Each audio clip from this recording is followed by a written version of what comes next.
اللهم صل وسلم وبارك عليك يا حبيبي يا رسول الله. ازيكم متابعين عاملين ايه؟ جايلكم النهارده بوصفه بقى تعمليها فطار، تعمليها عشاء، تعمليها غدا. هي جميله وحلوه ومفيده. هنعمل النهارده بيتزا بيض. معايا طماطم متقطعه مكعبات كده، ومعايا فلفل الوان اصفر واحمر واخضر مقطعه حار اللي عايزها سبايسي يعني. ومعايا هنا قد 6 بيضات، ومعايا جبنه موتزاريلا. مش شرط ان انت تشتري جبنه موتزاريلا، ممكن جبنه قريش تحطيها عليها برضو. ومعايا هنا شويه زيتون مشكلين وملح وفلفل، بس احنا نراعي الملح عشان خاطر ان الزيتون لو حادق تراعي الملح.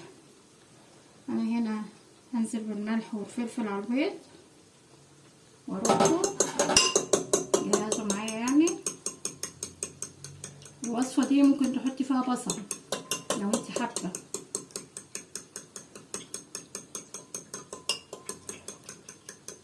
كده ضربنا البيض وجهزناه معانا. هناخد الطماطم بقى ونروح على النار. انا هنا حاطه معلقه سمنه على معلقه زيت. هنزل بالطماطم الاول،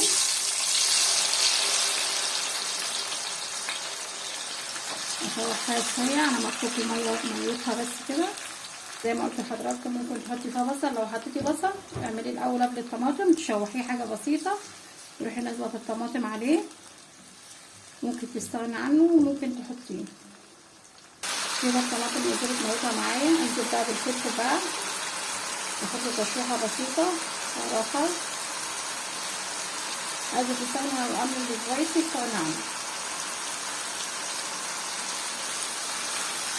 اشوحها تشويحه خفيفه، واحط له بقى بذره ملح صغيره عشان الخضار بس يبقى واخد ملح معانا، ميبقاش نايع كده وطلع. انزل بالزيتون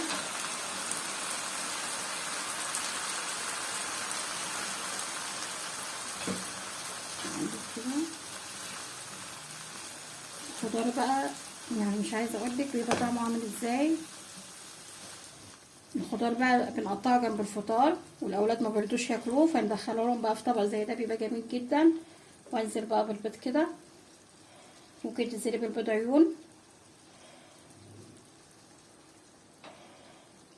ننزل بالبيض بقى كده، وهدي بقى النار. ننزل بقى بالجبنه هنا كده. هي دي موتزاريلا بس عشان كانت في الفريزر، قطعه واحده كده. ممكن تحطي قريش زي ما قلتلك. نقطعها كده على وش البيض، بيبقى طعمه جميل جدا جنب بطاطس محمره بقى. يبقى دي وجبه جميله. هعمل لكم النهارده بقى الجبنه القديمه، مش البراميل الفلاحي بتاعتنا، بتاعت بلاصات المش او الزلعه زي ما بنقول عندنا في بلدنا، بنقول عليها الزلعه. جنبها بقى تبقى حاجه واو.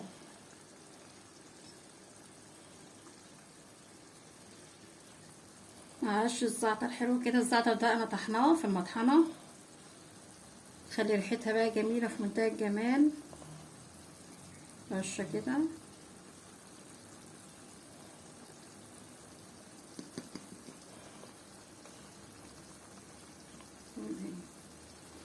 رشه بابريكا كده تدي لون حلو. ونهدي النار عليه خالص ونغطي عليه كده ونسيبه بقى يتعايش مع نفسه. دي الجبنه القديمه بتاعت الزلعه عندنا في البلد في الارياف، او بلاص المش او برطمان المش زي ما بتقولوا. فانا معايا هنا حتتين جبنه قديمه، ومعايا طماطميتين بشراهم. انا بحب الطماطم عليها مبشوره بصراحه. والجبنه دي يعني مش عايزه اقول لكم بتبقى حادقه جدا او قديمه، يعني هي عندي بقالها سنتين. عايزه تحطي عليها حته قريش عشان تهديها، حطي عليها حته قريش. عايزه تحطي معلقه قشطه، هتستغني بقى عن الليمون والطماطم لو حطيتي قشطه.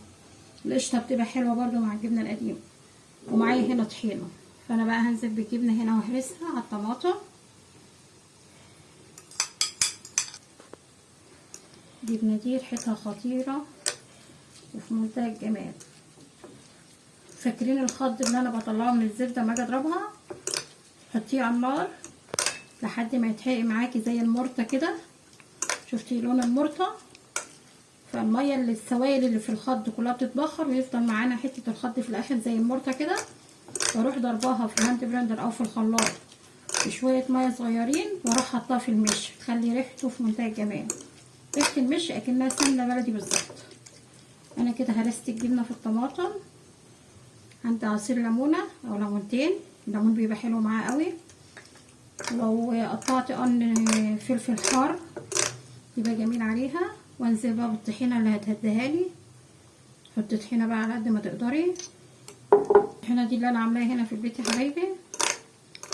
طبق الجبنة ده بقى طبقي منه جنب البيض والبطاطس المحمرة.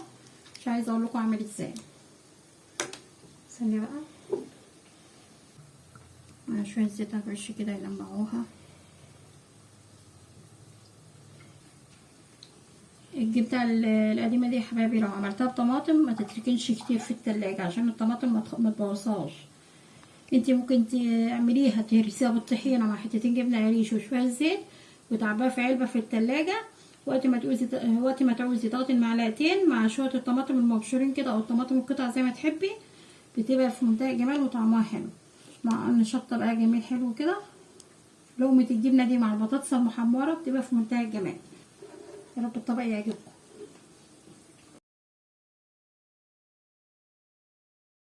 الجمال احلى بيتزا بيض الزعتر مخلي ريحتها في منتهى الجمال. هي اصلا ايه تحفه. بصوا بقى القطع منها ما شاء الله مغذيه، وجبه غذائيه كامله. اتمنى ان انتوا تجربوها بس ما تحطيها على النار، تهدي عليها النار عشان ما تتلسعش منك او تتحرق، وغطي عليها والبخار هيسويها. اتمنى النهارده الوصفه بتاعت النهارده تعجبكم. جنب شويه بطاطس متحمرين كده جمال في منتهى الجمال. لو اول مره تشوفوني انا اسمي هبه، متنسوش تعملوا لايك وشير واشتراك في القناه.